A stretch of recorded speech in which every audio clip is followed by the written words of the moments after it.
Muito boa tarde. Sejam bem-vindas, sejam bem-vindos ao Seminário Internacional de Estudos Globais, neste ciclo especial dedicado às palestras europeias, que é coordenado pelo professor Stefan Dix, que nos dá a honra da sua presença nesta sessão, para moderar e coordenar esta sessão, que vai ser dedicado precisamente ao projeto político da União Europeia. A União Europeia, como sabemos, é um projeto que tem 50 anos, que ao mesmo tempo é uma fortaleza construída em forma de utopia, marcada por grandes virtualidades, grandes promessas, mas também com muitas fragilidades e incertezas. É um processo sempre em construção. E temos hoje cá para nos falar um grande especialista em União Europeia, que é o Sr. Professor José Renato Gonçalves, da Faculdade de Direito da Universidade de Lisboa, que nos deu a honra da sua presença e de partilhar connosco aquilo que tem sido um objeto da sua longa investigação e reflexão, não só como professor que ensina estas matérias, o que é o direito da União Europeia, mas também tem publicado obras, livros e defendido até também provas académicas que versam as questões ligadas à construção europeia. E num tempo em que, marcado por grandes incertezas em relação ao futuro da Europa, não só como continente, mas também como construção política materializada no projeto da União Europeia, neste tempo é muito adequado termos alguém que tanto sabe e tem gostado do assunto para partilhar connosco uma reflexão sobre o Estado da União Europeia e o seu futuro, no que diz respeito às matérias das finanças e também na relação com o projeto de União Política. Senhor Professor José Renato Gonçalves, agradecemos muito a sua presença na Universidade Aberta, a sua disponibilidade para partilhar aqui o seu imenso saber. Seja bem-vindo à nossa universidade, honra-nos muito a sua participação e seremos todos ouvidos para ouvir aquilo que tem para nos dizer nesta tarde, no quadro deste seminário, que é partilhado com os professores e com os alunos desta casa, ligados especialmente ao programa de doutoramento em Estudos Globais, à pós-graduação em Estudos Globais e também aos estudos europeus na licenciatura, no quadro da licenciatura em Estudos Europeus. E também no contexto dos nossos mestrados, em que esta conferência, esta palestra, depois vai ser objeto também de estudo, não só hoje da parte de quem assiste a esta sessão e participa nesta sessão, depois no diálogo que vamos ter, mas também para o público póstumo, poderá consultar aquilo que aqui disser no nosso canal do YouTube, Globalogia, Centro de Estudos Globais. Sr. Professor Stefan Dix, muito obrigado pela disponibilidade para estar connosco, para organizar esta sessão. A palavra é sua. Cabe agora orientar, apresentar o nosso conferencista e dar a palavra. Muito obrigado. Então, boa tarde a todos aqui na sala e também na audiência à distância. E este é hoje um grande prazer de conseguir de moderar ou de fazer o comentário crítico ao professor José Renato Gonçalves, que é professor associado na Faculdade de Direito na Universidade de Lisboa. Os seus interesses científicos e áreas de investigação ou ensino incluem várias áreas ou vários tópicos, tais como as finanças públicas, o direito financeiro, o direito da União Europeia, direito econômico interno e internacional e supervisão econômica e financeira. O professor é membro da direção do Instituto Europeu e vice-diretor do Centro de Investigação de Direito Europeu, Econômico, Financeiro e Fiscal. E, para além do Instituto Europeu, também é colaborador ou tem colaborado em vários outros centros de investigação e do ensino. Participou em vários programas de investigação e cooperação em parceria com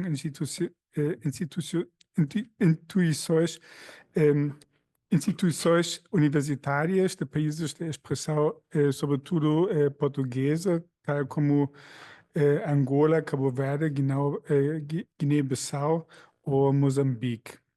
Também é membro de vários conselhos editoriais, por exemplo, na revista Politics and Governance, ou também é membro editorial da coleção de estudos globais, Compreender a Globalização da Empresa da Universidade Coimbra.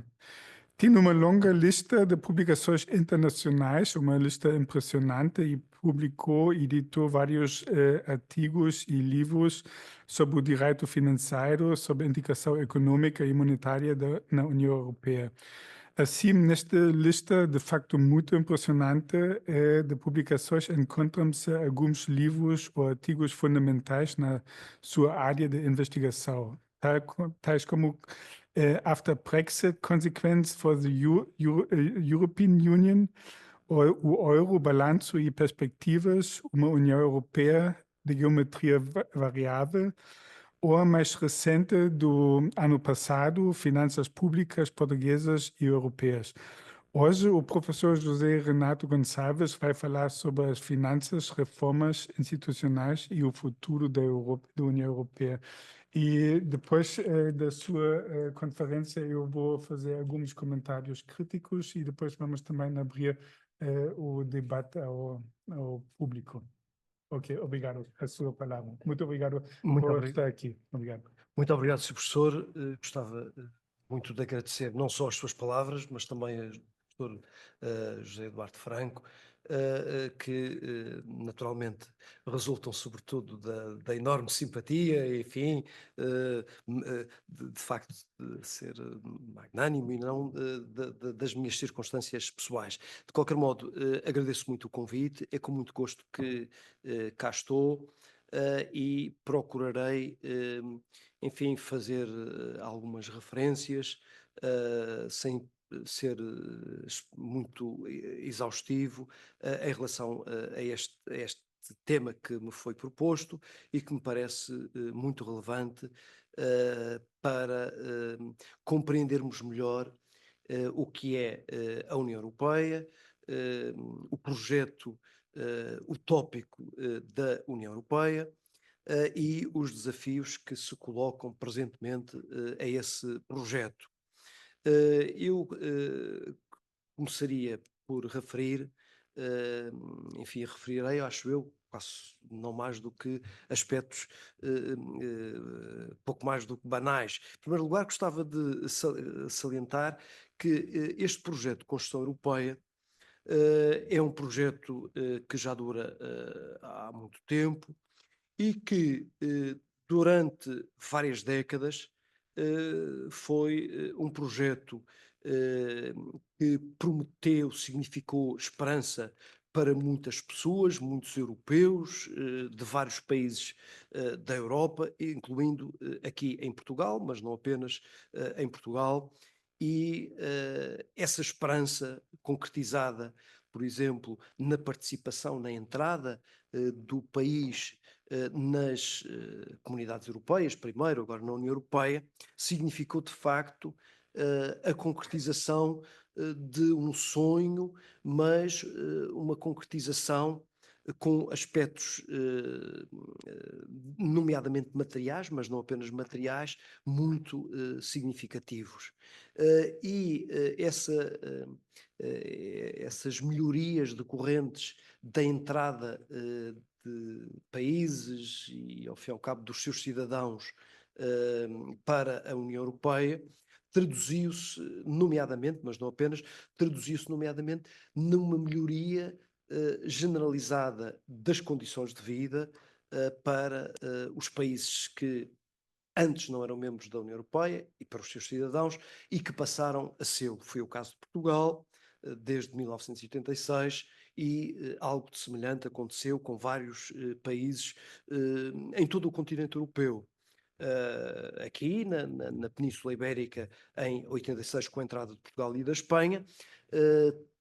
Antes disso, já nos anos 70 com a entrada da Irlanda, poucos anos depois da Grécia e já neste século, a partir de 2004, 2007, com a entrada de países ali do centro, leste, sul do continente europeu. E para os cidadãos desses países, uma das mudanças resultantes da entrada na União Europeia foi exatamente uma melhoria das condições de vida. Por outro lado, uma outra mudança que se fez sentir aqui em Portugal e em vários outros países onde a democracia ainda não estava consolidada, ou países onde no passado, em décadas anteriores, vigoraram regimes ou totalitários ou autoritários, regimes, portanto, muito vezes há abertura ao exterior, todo tipo de abertura, a entrada na União Europeia significou também por um lado, uma garantia dessa abertura, a multiplicação de oportunidades de abertura e contactos com outros países, com outros mundos, com um mundo, enfim, com sociedades mais avançadas e, do ponto de vista político, significou, nomeadamente, uma espécie de certificação e de garantia de que daí em diante não se regressaria de todo ao passado não democrático, a um passado mais fechado do país e das pessoas em relação ao exterior.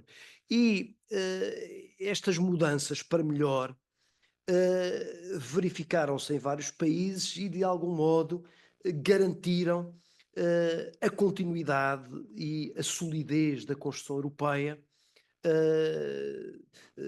enfim, nos anos subsequentes, a partir dos anos 80, 90, início também deste século. Este período positivo e de reforço da própria unidade e de desenvolvimento das pessoas, enfim, das condições económicas e tudo mais também, garantias políticas, tudo isso, enfim, acresceu a um percurso inicial desde os anos 50, 60, 70, tudo do século passado, que igualmente com debilidades várias, com percalços também, alguns deles graves, mas em todo o caso todas essas debilidades, esses percalços foram ultrapassados sem grandes dificuldades. Nos últimos anos, creio que a insatisfação em relação ao projeto europeu fez-se sentir em vários países por parte de cidadãos de vários países. Eu recordo, enfim, assim só a título exemplificativo, há cerca já de 20 anos, quando alguns países registavam algumas dificuldades internas, notou-se que essas dificuldades foram consideradas resultantes de algumas condições, de algumas exigências impostas a partir de Bruxelas, a partir, enfim, dos órgãos de decisão central da União Europeia, e nessa medida, em muitos países, os próprios governos não hesitaram em culpar as instituições europeias, ou seja, indiretamente o próprio projeto europeu, de dificuldades internas. Aliás, foi um juízo mais ou menos frequente desde a entrada dos vários países na União Europeia, que é exatamente a tendência para julgar, ajuizar muito sumariamente que as vantagens das governações resultam sobretudo enfim, da capacidade dos governantes nacionais, e as dificuldades tendem exatamente a ser remetidas, a culpa dos problemas tende a ser remetida, enfim, de forma mais fácil, por assim dizer, exatamente às autoridades europeias, como forma também de justificar eventuais dificuldades e, não sei se incapacidades de assegurar uma ótima governação ao nível interno. O que é certo é que, ao longo dos últimos anos, última década, 2 décadas, enfim, o sentimento de insatisfação em relação ao projeto europeu cresceu, enfim, não direi de forma, enfim, constante, linear, mas esse sentimento agravou-se, por exemplo, com a crise económica e financeira internacional de 2008, 2009, depois com a crise, a chamada crise das dívidas soberanas, ou crise do euro, que foi uma crise que atingiu sobretudo os Estados europeus comparativamente mais pobres, um deles foi Portugal, enfim, a Grécia, a Itália. Nestes países tendeu-se exatamente a considerar que as exigências europeias, enfim, estavam em grande medida na origem dos problemas internos e as exigências exatamente europeias tenderiam exatamente a agravar os problemas internos e daí ter crescido claramente a visão negativa, crítica em relação à evolução mais recente do projeto europeu. Não quer dizer que talvez em termos de maioria, a maioria da população em vários países não continuasse ainda a considerar positiva a participação na Europa, mas em todo o caso o seu juízo já não era uniforme apenas no sentido de considerar a participação na União Europeia é positiva, é muitíssimo positiva, ponto final, não, portanto, a partir de certa altura, o juízo sobre a decisão de participar na União Europeia passou a ser um juízo ambivalente. Este sentimento agravou-se especialmente em alguns países e conduziu, por exemplo, de forma muito preocupante como aconteceu claramente no caso do Reino Unido, se tivesse tomado a decisão de sair da União Europeia. A saída do Reino Unido, precedida por um referendo em 2016, assinalou de forma incontestável uma insatisfação clara, que já tinha muitos antecedentes, no caso do Reino Unido, mas significou um marco não apenas para o Reino Unido, mas para toda a Europa e até ao nível mundial.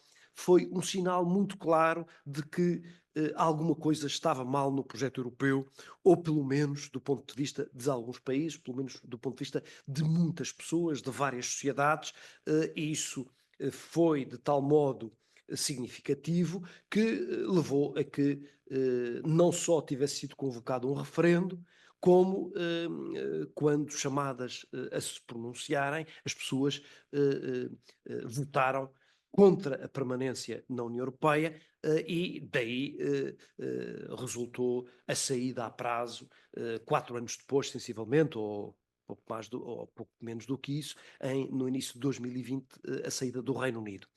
A estes problemas, portanto, temos várias outras razões de insatisfação, por exemplo, a chegada em números muito significativos de imigrantes à União Europeia, sobretudo a partir do ano 2015, mas já com antecedentes, etc., também levou a que o juízo, a apreciação política nos vários países tivesse divergido significativamente, enquanto que alguns países enfim, manifestaram posições fortemente críticas em relação à chegada de imigrantes. Estou a pensar, por exemplo, sobretudo nos países da Europa Central e de Leste, embora isto é uma simplificação, como é evidente. A própria posição também do Reino Unido, da população do Reino Unido, ou de uma parte da população do Reino Unido, porque o próprio Reino Unido também se dividiu, na verdade, sei lá, as zonas urbanas, ali Grande Londres, etc., esteve sempre contra a saída, as zonas mais rurais, pelo contrário, na medida em que consideravam que a participação, a permanência do Reino Unido na União Europeia era negativa ou muito negativa, nomeadamente em termos de perspectivas de emprego, em termos de condições de vida e tudo mais, mostraram-se críticos e votaram pela saída do Reino Unido, e exatamente porque houve uma grande abstenção de outro eleitorado, porventura mais favorável à permanência do Reino Unido, tudo isso levou exatamente a que tivessem aumentado exatamente as posições mais críticas em relação à participação e à permanência do país e dos países na União Europeia, e essa visão crítica baseava-se direta ou indiretamente, é claro, nas políticas, nos objetivos perseguidos pelas políticas europeias, precisamente porque consideravam que dessas políticas, da gestão que estava a ser feita, que tinha sido feita recentemente por parte da União Europeia, do seu governo, por parte da Comissão Europeia, das instituições europeias, tinha sido, no fundo, uma atuação criticável, que no mínimo deveria ser reajustada, corrigida, portanto, não seria favorável para os interesses de todos os cidadãos, ou pelo menos de uma parte importante dos cidadãos de vários países, e é curioso que depois estes sentimentos, estes juízos, é claro, como quase sempre, constituem desafios políticos aos próprios partidos, aos dirigentes políticos, aos governos, e naturalmente que para os próprios partidos que não exercem funções governativas,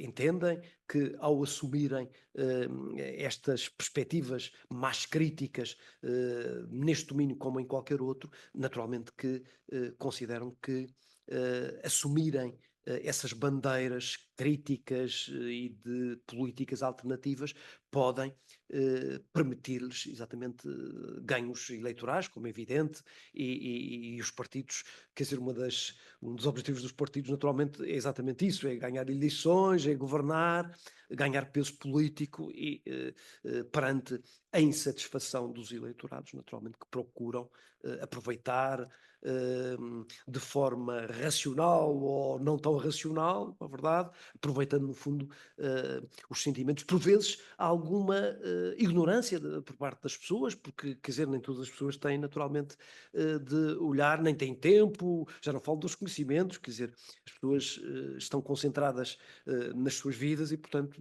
não têm, só pensam normalmente nestes problemas, ou quando eles atingem diretamente as pessoas, ou alguém que é mais próximo, ou então, é claro está no momento em que votam e nessa altura, por vezes, têm de fazer julgamentos, enfim, de síntese muito difíceis, enfim, que dificilmente poderão sempre corresponder, nem sempre correspondem a escolhas racionais, embora tudo isto, como é evidente, seja muito discutível.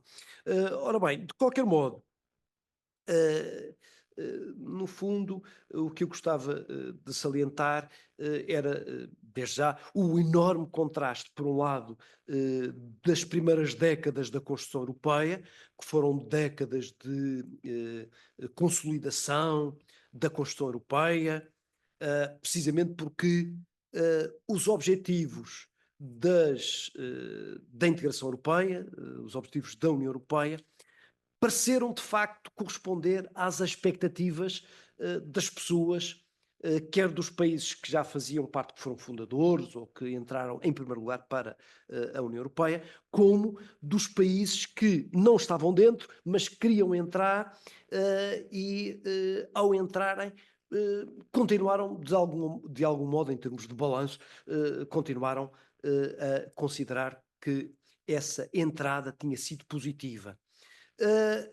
Contraste com os últimos anos, as últimas décadas, as últimas 2 décadas, enfim, de forma aproximada, 1 década, 2 décadas, que foram décadas em que a governação, o rumo, os objetivos prosseguidos, tal como foram prosseguidos pelos órgãos europeus, pelas instituições europeias, tudo isso passou a ser cada vez mais criticável. É claro que não por todas as pessoas, mas por franjas, diria, cada vez mais amplas dos eleitorados de vários países.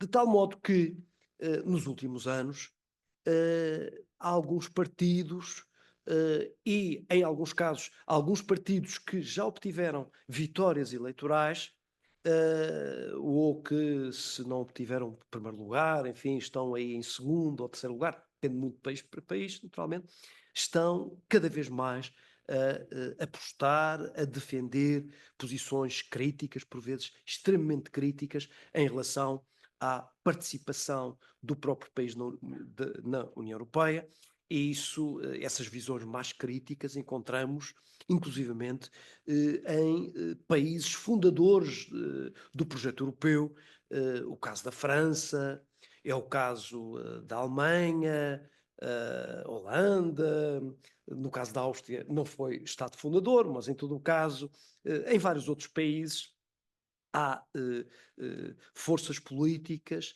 com posições críticas, e não apenas críticas, em alguns casos radicalmente contrárias à prossecução, à consolidação do projeto europeu, e mais do que isso, chegam a defender a saída do próprio país ou da União Europeia, ou então a não participação do país em aspectos que se tornaram enfim, base exatamente desta construção europeia que se desenvolveu ao longo de várias décadas. Eu ainda não teci qualquer consideração em relação às finanças, que foi exatamente o primeiro, enfim, a primeira expressão que foi proposta do tema. Finanças, reformas institucionais e futuro da União Europeia. Enfim, fiz apenas um enquadramento.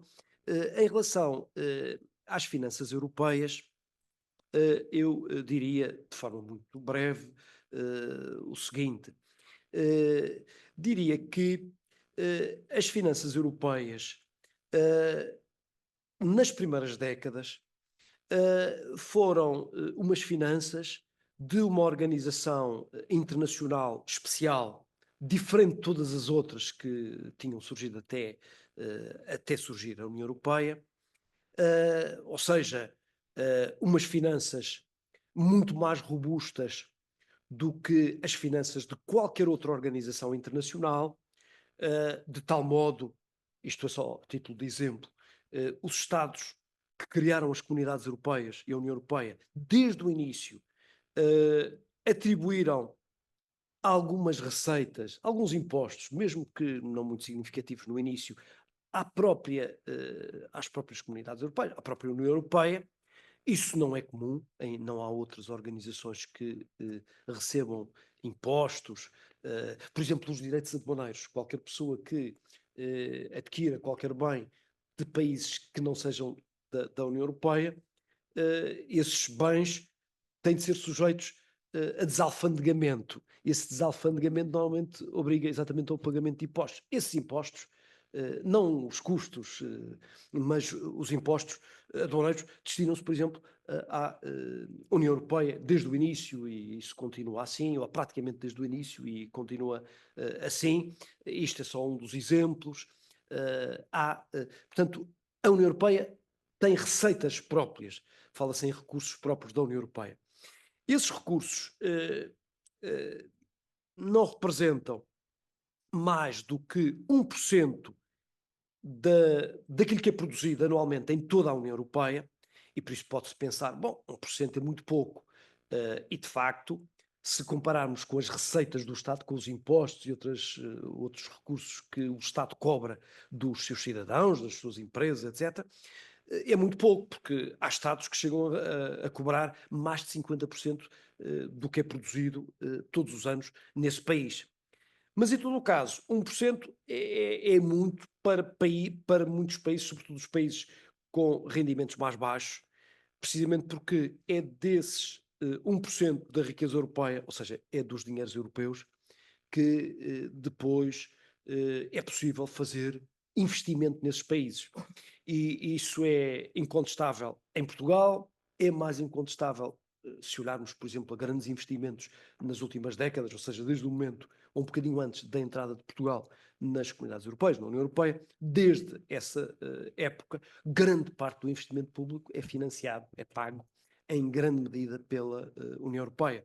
E o mesmo acontece em relação a países enfim, de rendimentos mais baixos, onde, por exemplo, quase todo o investimento, ou por vezes a totalidade do investimento, provém da União Europeia, não é? E isso também é uma das razões porque vários países decidem e decidiram entrar na União Europeia, precisamente porque a entrada na União Europeia por parte dos países mais pobres permite-lhes receber fundos europeus essenciais em vários domínios, não é verdade? Nomeadamente no investimento público, mas não, em várias áreas. Ora bem, só que estas finanças europeias foram adequadas para a União Europeia tal como existiu e ainda existe. O problema é que, presentemente, estamos perante desafios maiores ao projeto europeu. E passo para outro ponto que tem a ver com desafios que, em alguma medida, são, enfim, utiliza-se muito a expressão, desafios existenciais, no sentido de que alguns deles, alguns dos problemas que agora se colocam à União Europeia, são problemas de tal modo graves que, se não encontrarem alguma solução, enfim, robusta, forte, solução forte que existe também recursos, dinheiro, finanças, não é seguro, pelo contrário, não é de excluir que o projeto europeu não entre numa crise mesmo muito grave. E eu não estou, quer dizer, enfim, a procurar, enfim, salientar, dar assim uma cor mais tenebrosa em relação aos desafios, creio eu, e em meu apoio invoco nomeadamente um relatório que foi apresentado recentemente, há uns meses atrás, em setembro do ano passado, que foi um relatório elaborado, quer dizer, não foi elaborado apenas pelo Sr. Mário Draghi, mas foi elaborado sob a sua coordenação e por isso é conhecido correntemente por relatório Mário Draghi. E nesse relatório também se afirma de forma muito mais fundamentada, com elementos estatísticos e de outra natureza, e comparativos, por exemplo, com os Estados Unidos da América, etc., e vários, enfim, com outros blocos políticos, económicos do mundo, e esse relatório é muito claro ao alertar para os perigos graves que atingem hoje a União Europeia. E esses perigos são de múltipla natureza, alguns deles já foram referidos, e outros que eu ainda não referi, também não poderei referir todos, como é óbvio, mas um dos mais salientados, nomeadamente por esse relatório, é o facto de enfim, é um perigo, é um risco económico, mas há vários outros, se calhar outros muito, até mais graves, e o económico está relacionado com a perda objetiva de competitividade, de posição económica, ao fim e ao cabo, da União Europeia, e, portanto, dos seus vários países, da União Europeia no seu conjunto, com os demais países e blocos económicos do mundo. E se fizermos a comparação da evolução nos últimos 20 anos da economia europeia com a economia, por exemplo, dos Estados Unidos da América, é claro que já estávamos habituados a ouvir estas, iria dizer quase conversa, não, mas estas afirmações, e que estão comprovadas, portanto são objetivas. Já tínhamos ouvido falar isto em relação a alguns países, nomeadamente em relação a Portugal. Mas o problema, se calhar mais grave ainda do ponto de vista europeu, é que essa perda real e acelerada de competitividade económica é uma perda do conjunto da União Europeia em relação, por exemplo, aos Estados Unidos da América. A economia europeia encontrava-se numa posição comparável à dos Estados Unidos da América até certo ponto há 20, 25 anos atrás, ano 2000, quando se colocou, apresentou o objetivo de tornar a Europa na economia mais competitiva do mundo em 10 anos, depois 20 anos e assim sucessivamente. Ora bem, o resultado não foi aquele que foi proposto. O resultado, agora, retrospectivamente, foi de facto uma perda preocupante e significativa dessa competitividade económica em relação, por exemplo, aos Estados da América, e é escusado dizer em relação a todos os blocos económicos do mundo, porque se esses países, blocos, têm crescido a taxas muito elevadas, já não falo no caso da China, com 10% ao ano durante vários anos, mas se as taxas de crescimento são muito elevadas, 5, 10% nos restantes países, e se na União Europeia é de 2%, naturalmente que decorridos vários anos essa perda de competitividade acumula-se e, portanto, verifica-se um atraso relativo. Mas, como todos sabemos, além deste problema que já de si é muito grave e que obriga, de acordo com o Sr. Draghi, mas não só, enfim, é uma posição mais ou menos unânime, toda a gente, isso obriga a que se tenha mesmo de alterar as coisas de modo a evitar pelo menos uma continuação desse atraso, do agravamento desse atraso europeu em relação a outros blocos do mundo. Mas além deste problema económico, evidentemente com repercussões sobre o nível de vida das pessoas, condições de vida, a perda de bem-estar em termos gerais das pessoas, em termos médios. Bom, pode-se dizer, bom, isso são dados quantitativos, estatísticos e não toca à vida das pessoas.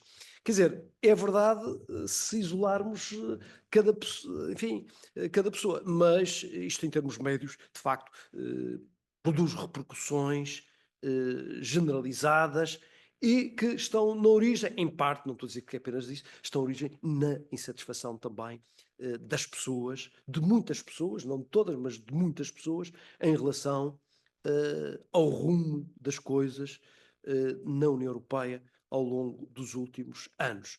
Claro que sabemos que é este problema e a estes problemas acrescem outros, alguns relativamente recentes. É evidente o problema de segurança que se colocou nos últimos anos.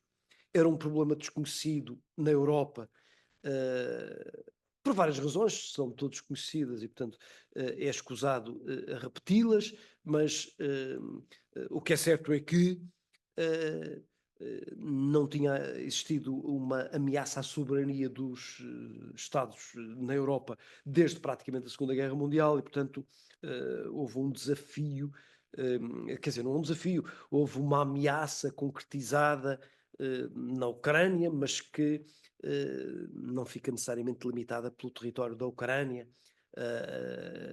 Enfim, os termos dessa ameaça concretizada naturalmente são conhecidos e será escusado dizer mais alguma coisa, mas isso obrigou, nomeadamente, quer dizer, obrigou ou levou a União Europeia, por exemplo, a passar a gastar muito mais dinheiro, a iniciar políticas que desconhecia, a gastar recursos, por exemplo, em defesa, em armas, o que nunca tinha acontecido no passado.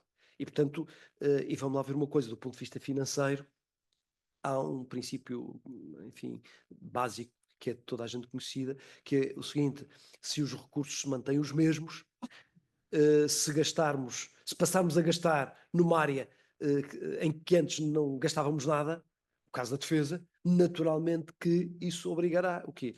A reforçar os recursos ou, não sendo possível aumentar os recursos, a desviar recursos que antes eram dirigidos para outras políticas, para outras áreas de investimento, por exemplo, e dirigir esses recursos para a defesa, para a segurança. Ora bem, isso significa inevitavelmente, necessariamente o quê? Uma perda de bem-estar, precisamente porque para gastar em armas, em defesa, em segurança, é necessário deixar de gastar tanto nos mesmos montantes que são desviados, por assim dizer, desviados, entre aspas, para esta finalidade, esta função de defesa, naturalmente isso tem consequências. Tem consequências e, nomeadamente, obriga ao nível europeu que outras políticas de desenvolvimento, de investimento no âmbito da educação, cultura, etc., possam ter de vir a ser constrangidos, limitados, e noutros domínios, exatamente para assegurar estas novas finalidades, estes novos problemas e graves problemas que se colocam enfim, à manutenção, à consolidação, ao aprofundamento do projeto de construção europeia. Por outro lado, além destes problemas, e há outros, além destes problemas, há que ter em consideração que as decisões políticas que é necessário tomar obrigam, sobretudo as fundamentais, obrigam, tal como de resto nos Estados, mas de forma diferente dos Estados, obrigam a que se alcance ao nível europeu, da União Europeia, com 27 países diferentes, obrigam a uma certa unanimidade na tomada de decisão e, sobretudo, em relação às questões mais importantes. Daí termos ouvido ao longo destes últimos 2 anos, 3 anos, por exemplo, termos ouvido notícia de reuniões constantes em que é, por vezes, muito difícil tomar decisões em certos domínios mais sensíveis. Porquê? Porque sabemos que em alguns desses domínios mais sensíveis há governantes, governos de alguns países, alguns países, que estão contra. De tal modo que, por exemplo, na tomada de decisão, ainda no ano passado, em algumas tomadas de decisão relativas à Ucrânia, essas decisões só foram possíveis com a saída conhecida de todos, prevista por todos, de alguns chefes de Estado. No caso do senhor primeiro-ministro da Hungria, foi no momento em que se deslocou à casa de banho, quer dizer, programado, como é óbvio, não é? Por toda a gente, era situação, foram tomadas decisões desse domínio. Porquê? Porque sabia que, se ele estivesse presente, votaria contra. Ora bem, o ano passado, durante algum tempo, essa posição contrária dos restantes responsáveis políticos era, até certo ponto, unitária. Era apenas da Hungria, do governo da Hungria. Portanto, bastaria esse governante sair e ir à casa, enfim, um intervalo para comer, seja lá o que for. Ora bem, sabemos que o cenário já não é exatamente o mesmo agora, e todos sabemos também que eleições recentes, sondagens e eleições trouxeram resultados e permitiram o acesso ao governo, na verdade, ou à chefia mesmo do governo, de partidos que se declararam insistentemente contra algumas dessas decisões tomadas nos últimos anos, por exemplo, neste domínio. E é evidente que estas divergências de posições significam naturalmente dificuldades de encontrar e definir um rumo, qualquer que ele seja, num sentido ou no outro, e essa é uma das maiores dificuldades, claro está, que é a dificuldade de definir um rumo. Repare-se que no passado, esse rumo não foi muito contestado, por uma razão muito simples, porque os objetivos da construção europeia eram objetivos muito mais restritos, ligados sobretudo à melhoria das condições de vida, ou melhor dizendo, ao aumento da competitividade das economias. Portanto, em relação a isso, todos estão de acordo e, portanto, não há grandes divergências. As grandes divergências são em questões mais sensíveis, como a segurança e outras, como, por exemplo, um aspecto que referi há pouco, como, inclusivamente, o entendimento que se tinha relativo, por exemplo, enfim, ao acolhimento de imigrantes e a outras questões. Portanto, há questões claramente mais sensíveis do ponto de vista das pessoas e do ponto de vista dos partidos políticos. Em relação a essas questões mais sensíveis, portanto, das duas uma, ou a União Europeia nada faz, ou se fizer, tem de haver unanimidade, portanto tem de haver ali um conjunto de entendimentos, não é, semelhantes que permitam exatamente a tomada de decisões essenciais nessa matéria. E, portanto, temos, de facto, agora problemas de tanta gravidade como nunca, provavelmente, existiram ao longo de todo o processo de integração europeia, desde o início até ao presente. Desafios que exigem não apenas reforço de dinheiros para a Europa, este aspecto se calhar é o menos importante, embora também seja necessário para prosseguir qualquer grande fim conjunto, são necessários recursos, e para haver recursos em Bruxelas é necessário que os Estados, ou seja, que os cidadãos dos vários países estejam de acordo, aceitem ou pagar mais para a Europa, ou estejam de acordo que se transfira mais dinheiro do Estado para a Europa, mas isso exige naturalmente aumento de impostos, enfim, tudo mais, não é verdade? Quando os impostos são muito elevados em quase todos os países europeus, não necessariamente em todos e não da mesma maneira. E além disso, portanto, temos o problema político de uma crescente fragmentação que atualmente envolve, de facto, vários governos, vários partidos que entraram para governos de vários países, que, ao contrário do que aconteceu com uma enorme estabilidade até há 10, 15 anos atrás, deixou de haver um consenso favorável em relação à construção europeia e, portanto, emergiram, ampliaram-se de forma quase assustadora do ponto de vista da construção europeia, claro está, porque repare-se, para quem tenha posições mais críticas, mais nacionalistas, isto é excelente, não é verdade? Por outro lado, sabemos que não só dentro da União Europeia e nos diferentes países há partidos, governos anti-europeístas, ou pelo menos anti-europeístas no sentido de em relação a certas políticas, a certas áreas. Portanto, encontramos divergências e divergências preocupantes e falta de consenso, portanto, entre os vários países europeus e repare-se, na medida em que a União Europeia é uma união de Estados, não é verdade? Depende das decisões dos Estados, por sua vez, os governos dos Estados estão dependentes de eleições que são frequentes nos diferentes países, portanto, estão dependentes também das posições das pessoas, não é verdade? E de diferentes entendimentos e votações das pessoas. Tudo isto significa, de facto,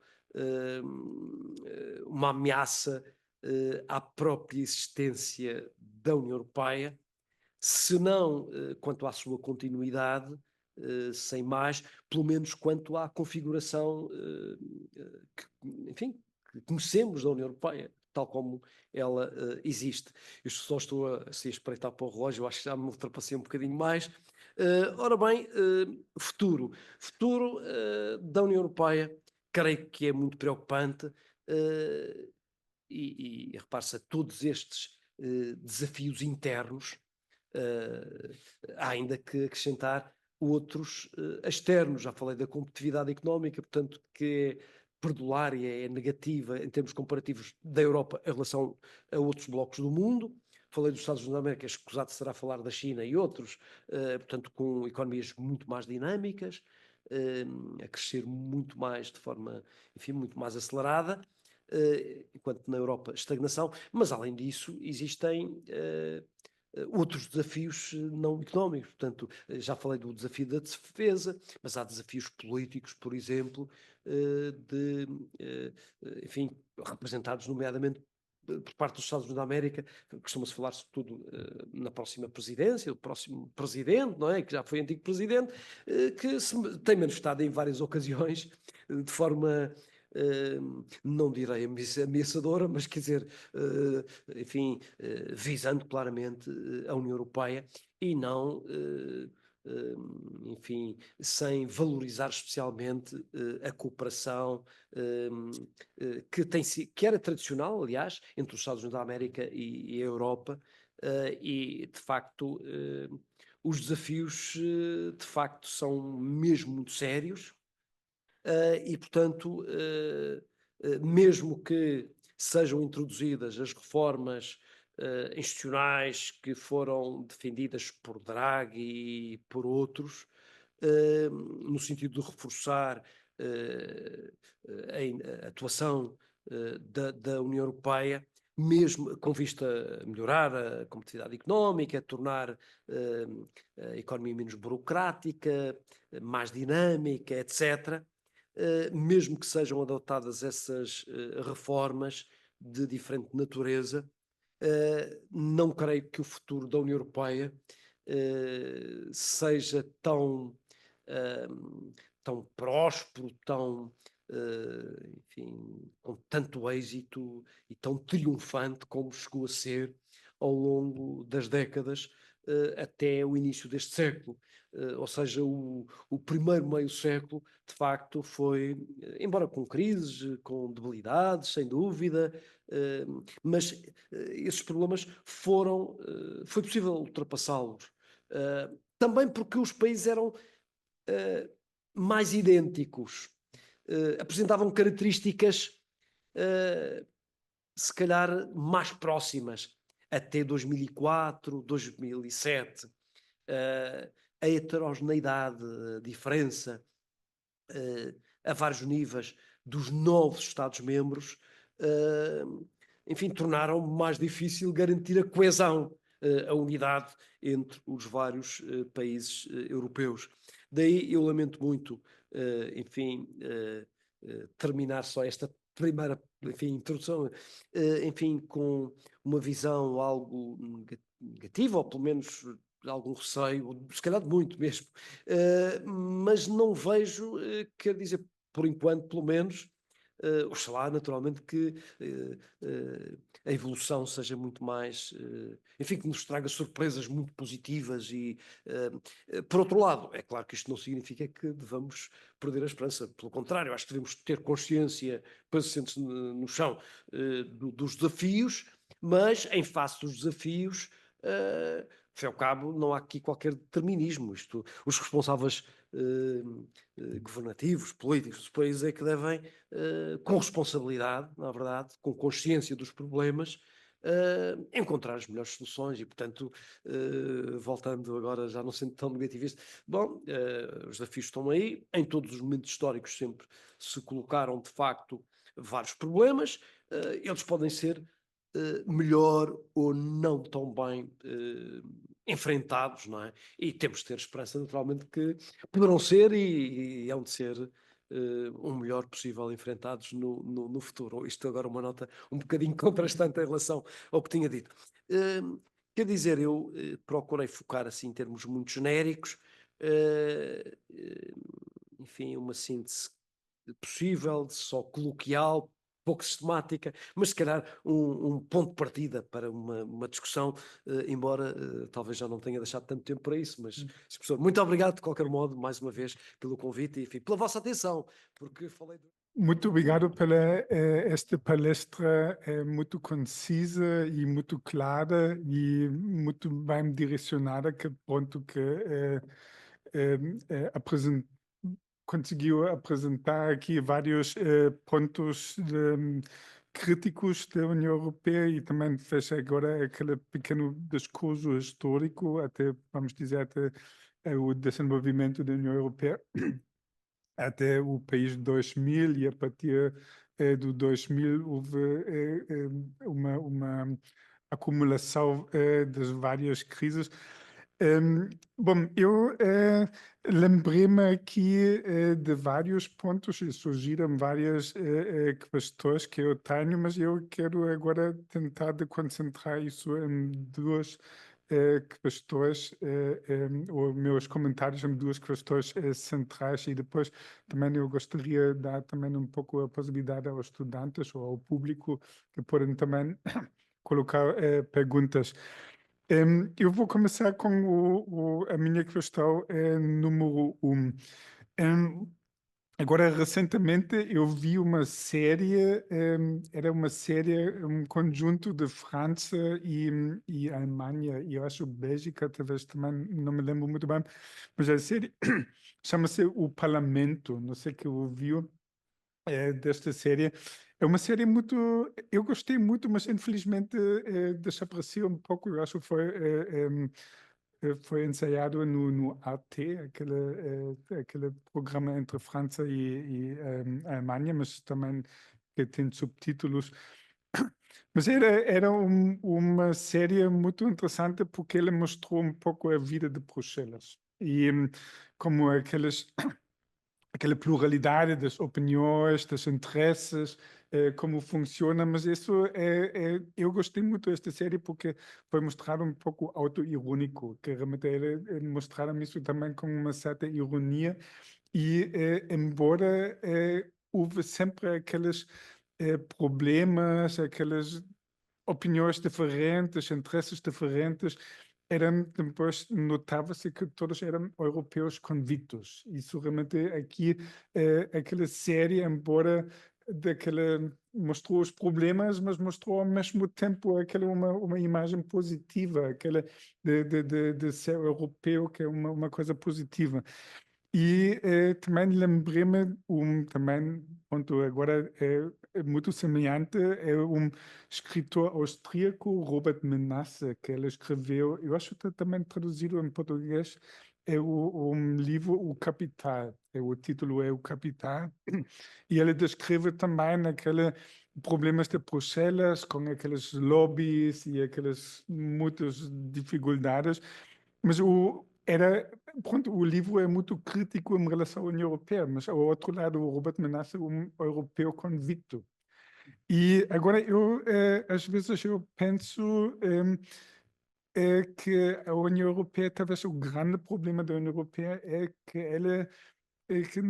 que a União não pode criar uma marca, vamos dizer assim, ou quer dizer, precisa de alguns especialistas de marketing, porque para também para transmitir também coisas positivas. A União Europeia tem imensas coisas positivas e através das crises que as pessoas normalmente esquecem isso e normalmente as pessoas são mais acessíveis para notícias negativas do que para notícias positivas e acho que aqui é uma grande falha, de facto, na União Europeia é de criar um marketing positivo para transmitir as coisas positivas. Eu não sei se este não vai resolver todos os problemas, claro, mas também pode transmitir aquela ideia que para muitas pessoas a União Europeia é uma coisa muito positiva. Não é?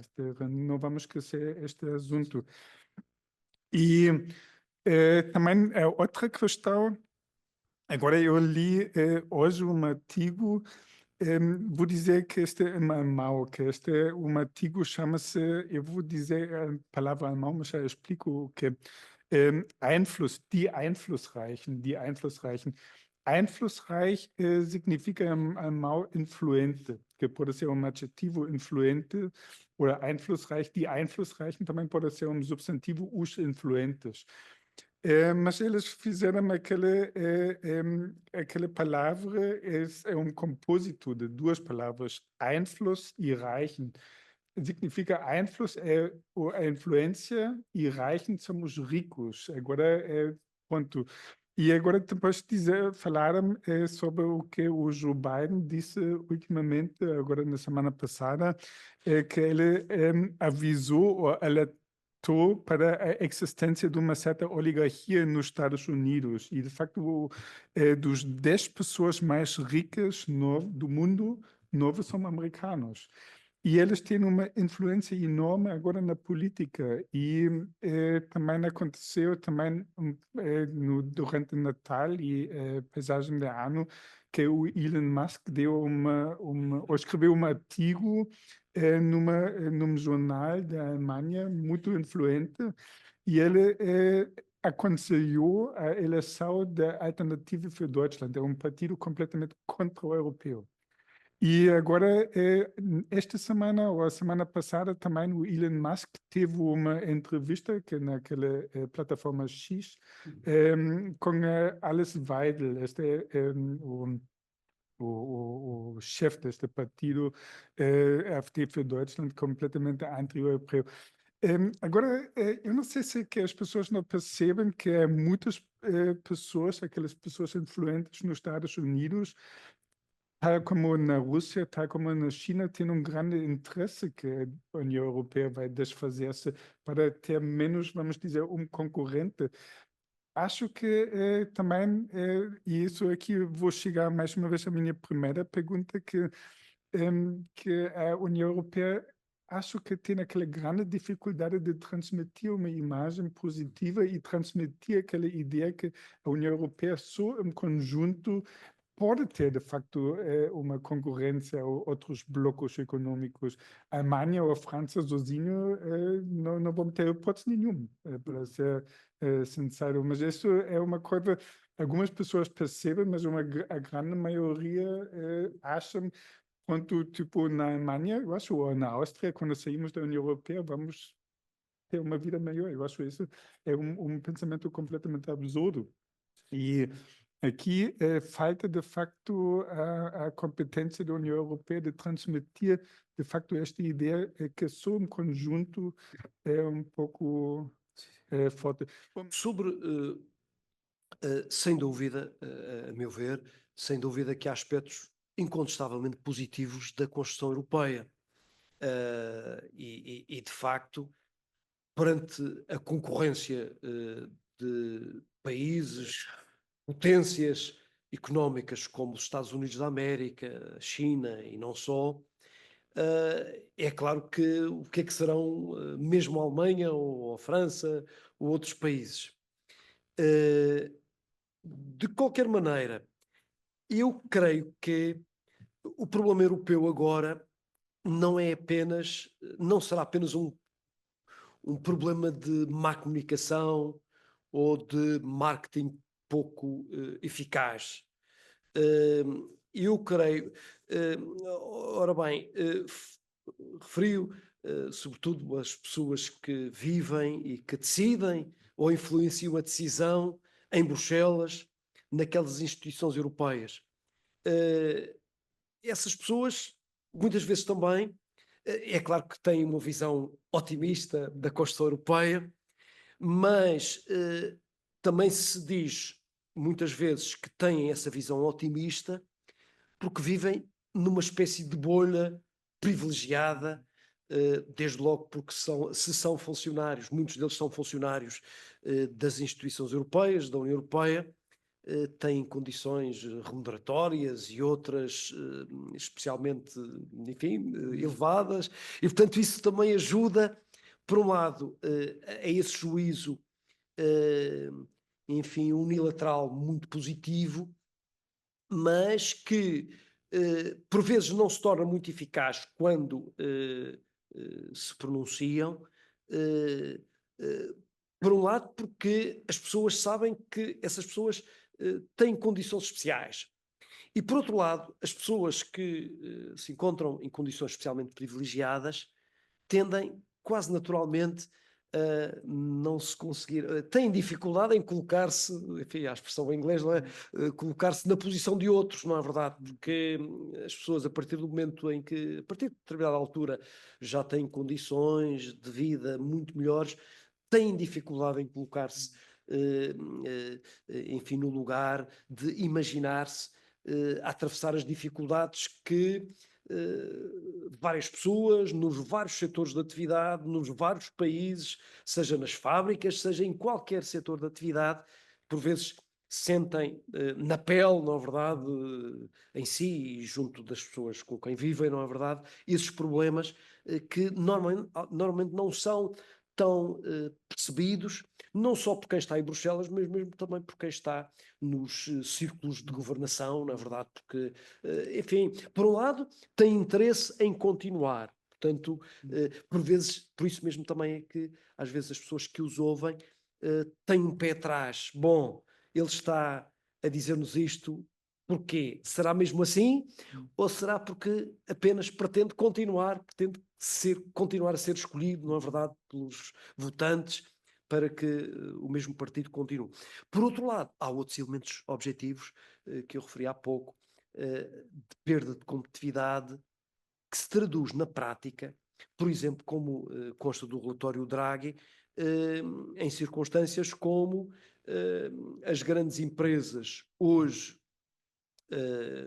serem sobretudo norte-americanas, ou eventualmente chinesas, e não europeias, ao contrário do que acontecia há 10 e mais ainda há 20 anos atrás. E por outro lado, as grandes empresas europeias de hoje são, em grande medida, as grandes empresas europeias de há 50 anos atrás e, em alguns casos, de há 100 anos atrás. Fazendo uma comparação com os Estados Unidos da América, refere-se, por exemplo, no tal relatório Draghi, nada disso acontece. As grandes empresas de agora, que são dos Estados Unidos da América, que são também da Europa e de todo o mundo, ou quase, são empresas que, algumas delas eram desconhecidas, se não há 10, mas há 20 ou 30 anos, não eram conhecidas e não são de setores, por exemplo, industriais. Ou seja, as grandes empresas americanas de há 50, de 100 anos atrás, algumas delas ou já desapareceram ou, em comparação com outras de novas tecnologias, por exemplo, perderam por completo a sua relevância, o que traduz um enorme dinamismo das empresas em geral, da economia, da sociedade,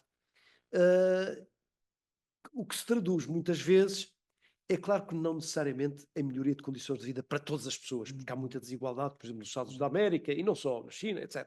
Mas, em termos de avaliação global, de facto, são economias mais dinâmicas, ao contrário da europeia, que tem de facto perdido competitividade. Ou seja, se há 20 anos atrás, por exemplo, a economia alemã se encontrava entre as mais competitivas do mundo, entre as mais poderosas do ponto de vista exportador, e isso já não acontece agora. Já há 10 anos já não acontecia. E, portanto, ou seja, estamos de facto perante mudanças estruturais, mudanças de fundo, que de facto, enfim, têm conduzido a Europa para uma posição comparativamente menos pujante, muito menos pujante do que era há 20, 30 anos atrás. Ou seja, objetivamente, isso verificou-se do ponto de vista do funcionamento da economia, mas depois com reflexo, inevitavelmente, na produção, ou seja, nos próprios rendimentos, nas condições de vida das pessoas. Ou seja, e não temos essa percepção, talvez, tanto na Europa. Porquê? Porque não se pode dizer que, em todos os casos, houve um decréscimo ali acelerado. O problema é quando o decréscimo é muito gradual, mas é mais evidente à luz das comparações internacionais. Porquê? Porque se noutros países o crescimento é muito significativo, se na Europa tem sido estagnação ou ligeiro decréscimo, na verdade estamos perante um afastamento, não é? Mas é um afastamento que na Europa, se calhar, olhando só para nós próprios, não se sente no dia-a-dia. Parece que é tudo, enfim, normal, sei lá, olhando um outro elemento quantitativo, por exemplo, o caso da inflação aqui na Europa. Ora bem, durante 20 anos praticamente, a moeda europeia manteve-se mais ou menos estável. Depois, com a pandemia, nos últimos 3, 4 anos, houve anos em que o valor da moeda chegou a crescer 10%. A inflação chegou a ser 10%. Ora bem, em 3 anos chegou a ser, sei lá, variou um bocado, mas aí 15, 20%. Ora bem, isto o que é que se traduz? As pessoas, por mais que olhem para os números e que estejam atentos, não se apercebem tanto que de facto houve uma perda de poder de compra. Houve uma perda de rendimento real das pessoas. E é claro que se pode dizer, bom, quem vai todos os dias aos supermercados, por exemplo, apercebeu-se há 2 anos que o preço de certos produtos, sei lá, agrícolas, etc., alguns deles chegaram a duplicar de preço em poucos meses, não é verdade? Mas, e, portanto, nessa altura, as pessoas aperceberam-se disso. Quem é os supermercados? As outras pessoas talvez não tanto, mas, quer dizer, chegou-se. Mas, depois disso, quer dizer, já não fazemos, ao fazer contas, não pensamos, bom, este montante, esta nota ou o valor da, sei lá, da moeda, não pensamos que 1 euro hoje vale menos do que 1 euro há 4 anos atrás, vale menos 20 ou 30%. Portanto, no fundo, não é bem meio euro, mas é quase. Quer dizer, estamos a caminho de. E não fazemos essas contas permanentemente, porque as pessoas olham para a evolução dos números, por exemplo, sei lá, em termos de rendimentos ou de vencimento, a diferença do ano passado para este ano, e assim sucessivamente, não é?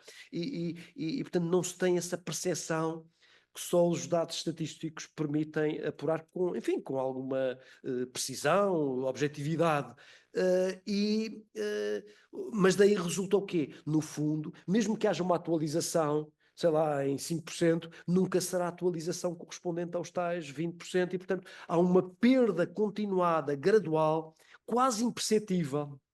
Depende das pessoas, algumas se sentem muito mais do que outras, mas pouco perceptível, mas evidente, dessa perda gradual de condições de vida das pessoas na Europa, e que não se tem registado, atenção, isto é muito relativo, estou a dizer, não se tem registado em média nos Estados Unidos da América, mas não é bem assim, porque sabemos que há, sei lá, fala-se em certas áreas, não é verdade, dos Estados Unidos da América, em que as perdas têm sido comparáveis, se calhar, europeias, e daí a insatisfação também de certos eleitorados, não é, que variam dentro de país para país.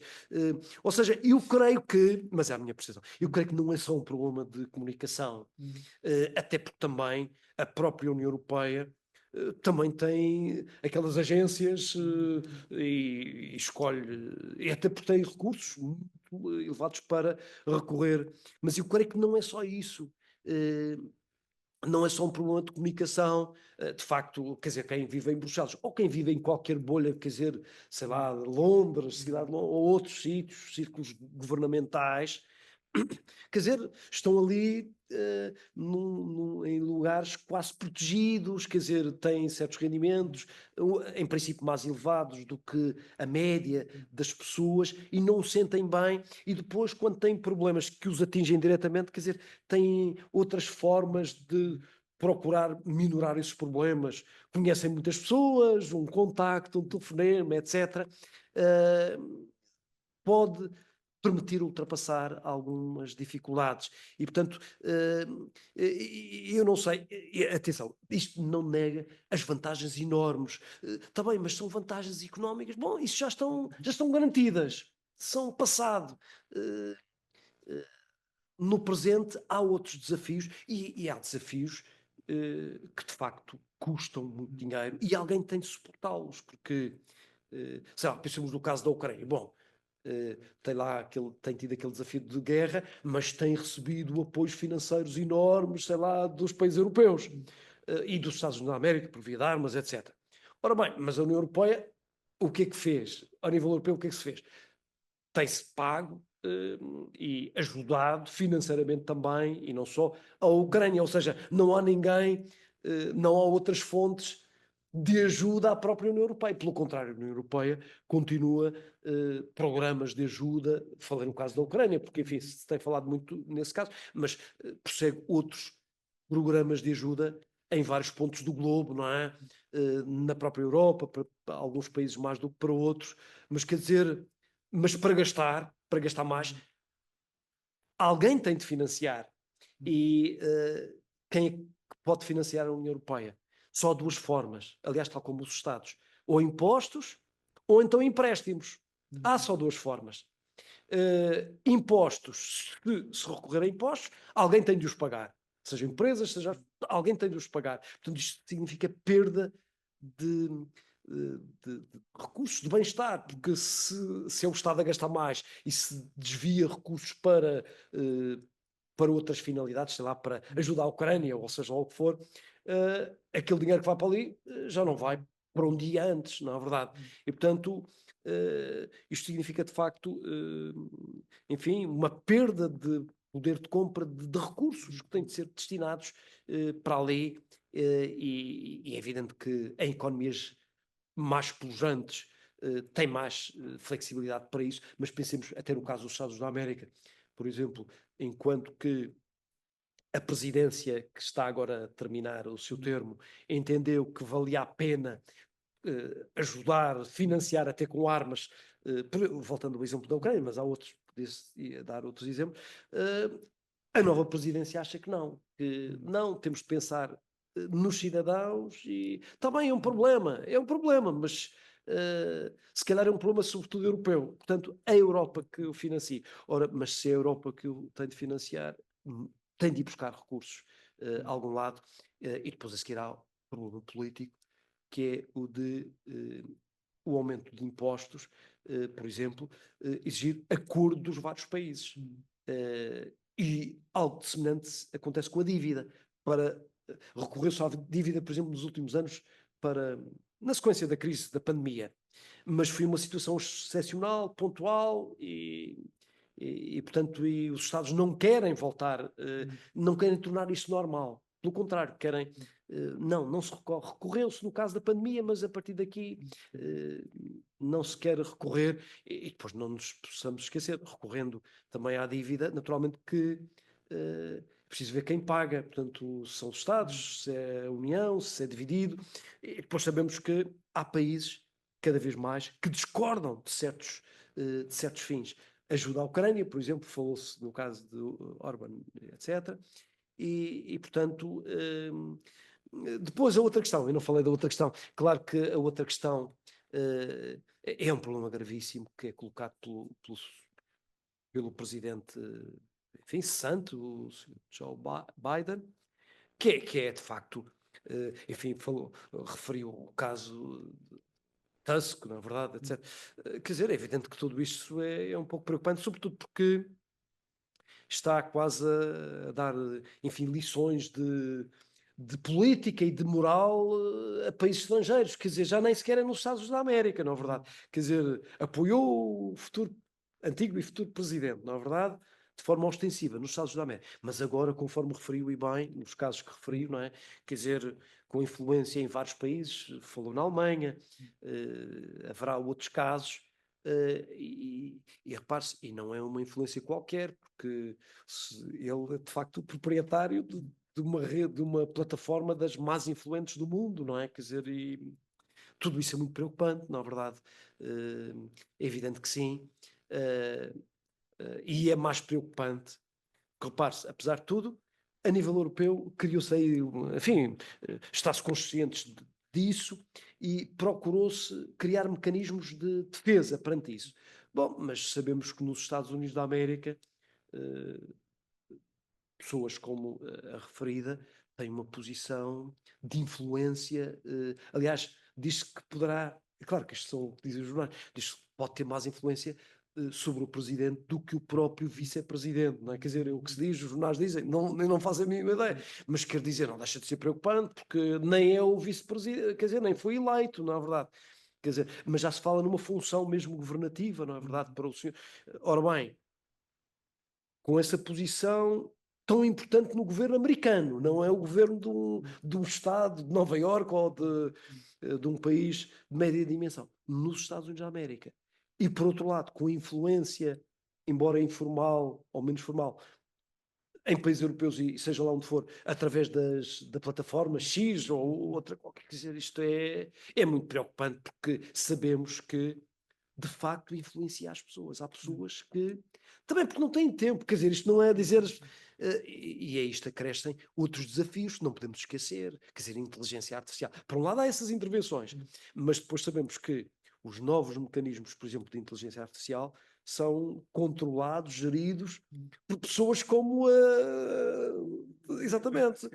Pois, porque são essas grandes tecnológicas que têm essa capacidade e, portanto, não vai ser um país como... E pior, quer dizer, não são países. E aí é preciso também ter consciência disso. Não é um país, isoladamente, mesmo a Alemanha ou a França, que vai conseguir tomar uma posição de firmeza em relação a esses desafios, a esses perigos para a própria democracia, quer dizer, para a própria liberdade de pensar das pessoas na Europa ou noutros pontos do globo. De facto, quer dizer, é um desafio, enfim, enorme, uma ameaça enorme. Há mecanismos que têm sido criados para acompanhar essas posições de aproveitamento por parte de plataformas informáticas, mas de qualquer modo, quer dizer, naquele caso como o referido, quer dizer, e eu não sei se será fácil a União Europeia se manter firme. Desculpe, eu demorei muito mais do que pretendia, mas também as questões foram, são tão